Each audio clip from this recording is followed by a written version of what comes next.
Hi everyone and welcome. In this demo, we'll be focusing on two key methods, wet on dry and wet on wet. Before we dive in, I'll quickly show you the colors I'm using today. Lemon yellow, sap green, ultramarine, vermilion hue, and viridian.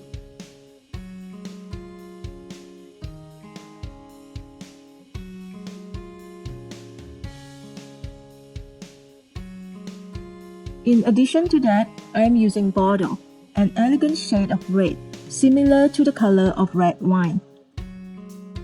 Okay, to begin with the wet on dry technique, I am going to apply paint directly on the dry paper. This gives us more control, creating sharper edges and defined details.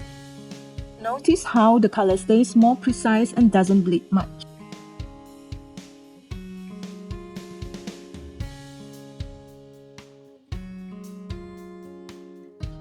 Now, as we continue, I'm also going to intentionally add some wet on wet moments. You will see how I touch the center part of the flower with the red. This allows the color to flow and blend more freely, creating softer, diffuse edges.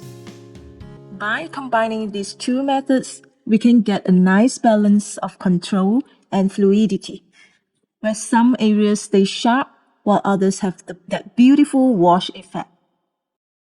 Now I'm going to complete this painting using wet on dry method.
Now that the first layer is dry, I will stipple in some vermilion on the yellow center.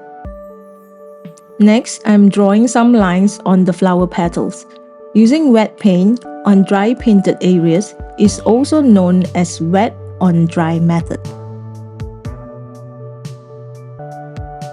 I will also draw the veins of the leaf on some of the leaves.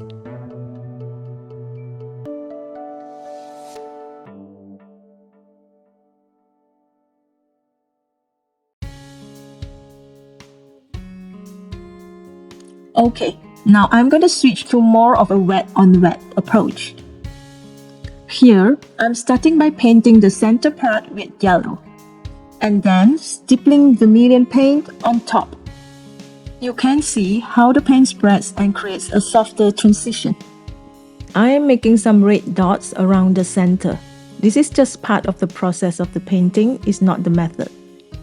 I am drawing the shape of the petal by touching the tip of the wet brush loaded with clean water to the red dot. This is the first layer of wetting the paper.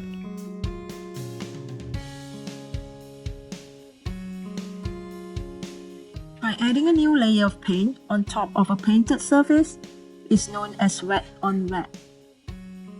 Here I'm using a very light pink to paint the petals, and by adding thicker paint to the edges, I'm creating a soft and beautiful transition.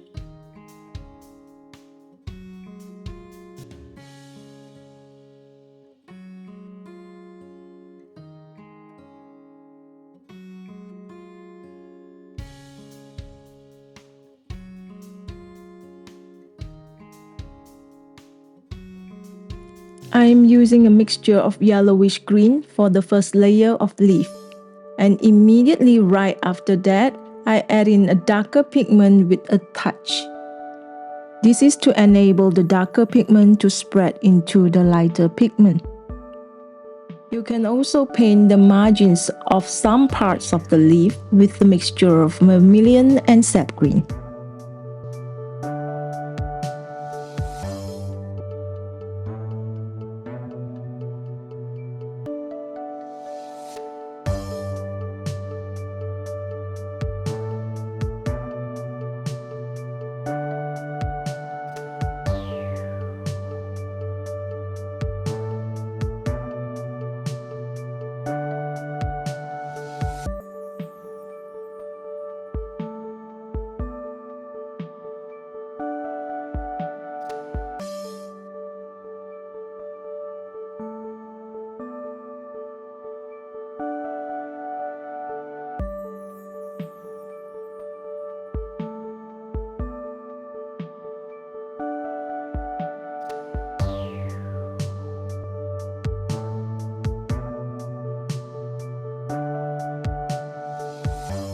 Take note that when I draw in the lines to the petals, the paint is still damp.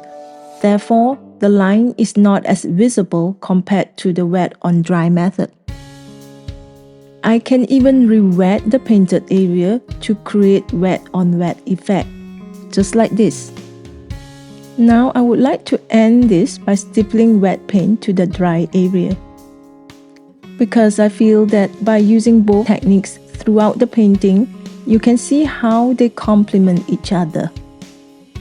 Thank you so much for watching, and I'll see you guys in the next round.